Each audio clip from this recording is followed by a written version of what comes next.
Congress party ఎన్నికల ప్రచారం పెద్దపల్లిలో ముమ్మరంగా సాగుతోంది. ఆ పార్టీ అభ్యర్థి గడ్డం వంశీకృష్ణను గెలిపించడానికి శ్రేణులన్నీ ఏకమయ్యాయి. 7 అసెంబ్లీ నియోజకవర్గాల పరిధిలో ఇప్పటికే సభలు, సమావేశాలు నిర్వహించి ప్రభుత్వ పథకాలను విస్తృతంగా ప్రచారం చేస్తున్నారు. తెలంగాణలో అత్యధిక మెజార్టీ ఇక్కడి నుంచే ఇవ్వడానికి కాంగ్రెస్ బలగమంతా ఒక్కటైంది. పెద్దపల్లిలా కాంగ్రెస్ ప్రచారం జోరుందబ్బా. ఎంపీ క్యాండిడేట్ వంశీ సార్ ఎంట నడిచిండ్రు. ఎమ్మెల్యేలు ప్రేమ్ సాగర్ రావు sir, Vivek sir.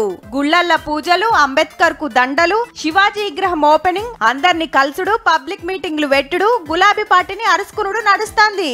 Double bedroom అని చెప్పి మన మీద ఎగతాళి చేసినాడు. మీ ఇంటికి అల్లుడు వస్తే ఎక్కడ ఉంటది, మేకొస్తే ఎక్కడ ఉంటది అని చెప్పి జోకులు కొట్టినాడు మన మీద. మన ప్రాంతానికి నిధులు తీసుకొచ్చే పోరాటం చేస్తా అని చెప్పి మీ అందరికి మాటిస్తున్నాను. ఇక్కడ ఉద్యోగాలు తీసుకొచ్చే బాధ్యత నాదే అని చెప్పి ఏడికిపోయినా మా ఇమ్మతి కాంగ్రెస్ పార్టీకే అంటున్నారు పబ్లిక్ అంతా.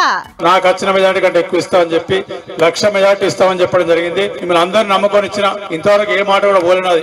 గోదావరి కనికాడ వంశీ సార్ కారును పోలీసులాపి ఎంత పుణుకులాడినా ఏం దొరకలే. ఎమ్మెల్యే వివేక్ సార్ చేతుల మీదకెళ్లి మస్తు మంది కాంగ్రెస్ కండువాలు కప్పుకున్నారు.